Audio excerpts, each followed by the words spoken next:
Let's take a look at a powerful feature called bone displacement. What we're going to do is we're going to displace the geometry based on the influence of a bone, or a joint in this case.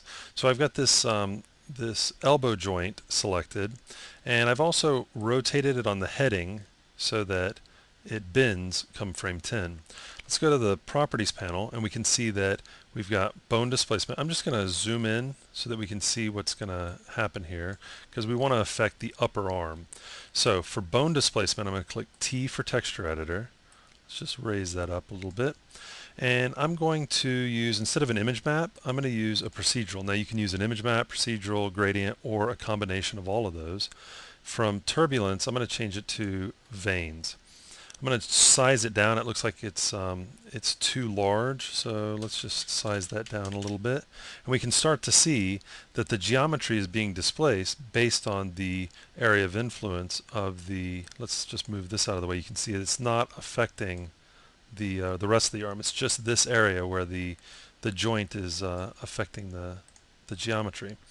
Okay, so I'm just going to start playing with my settings a little bit. I'm going to lower this. I'm actually going to lower it a lot more. 0.008. Let's do 0.05 for coverage because I want to have small little veins going on. And we'll do 0.5.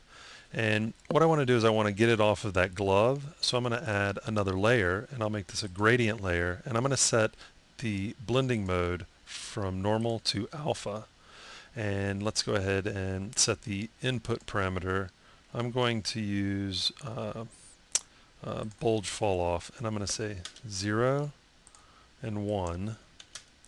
And I'm just going to adjust my keys until I get it off of that glove. So I'm just going to lower this down a little bit. Okay, and so I've just got it on this upper arm, but I don't have it on the glove, and that's pretty much what I want to work with. If I turn bone x-ray off, you can see it there. But now what I want, so I could be happy with that and just be done. But now what I want is when the arm is straight, I don't want those veins, and when the arm bends, I want those veins. So what we can do is we can create a simple expression. So I'm going to go to the veins setting here in the texture editor, and for layer opacity I'm going to click E for envelope so that we can control this with an expression. Okay, so with that there, I've got the channel in the graph editor. So I'm going to go over to, let's go ahead and just we can shut this down now, and actually I can shut this window down as well. And let's go over to the graph editor and see that we're driving it with, we want to drive it with the heading channel. So I'm going to select the heading channel. Let's go over to the expressions tab and click new. And I'm just going to call this upper arm, and we can give it any name we want. And for value, I'm going to delete this, and I'm going to append to expression this channel. It saves me from having to type it out. And so now all we need to do is apply it to that channel. So I'm going to click the displacement, layer opacity, and apply. And so we've got an expression tied to that channel. As I go back to 0, we see that the arm is there without all that displacement, and then we scrub to 10 and we can see a ton of displacement. Now it's based on the rotation, which we can see here is, wow, that's a lot. So what I'm going to do is I'm going to change the expression a little bit. I'm going to divide it by 10. It's still a little too much for my liking, so I'll just divide it by 20.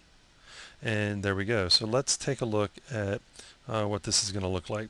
When we go to frame 0, we can see no displacement and the arm is straight, and as the arm bends, that pattern, the vein pattern, is going to come into play. So that's just using an expression to drive the bone displacement. So you don't actually have to go through the process of setting up an expression if you want it to just be there all the time. And again, we didn't have to create a weight map or anything to limit it to this area. It's based on the area of influence of the bone. So that's just a quick look at one example of using bone displacement in LightWave layout.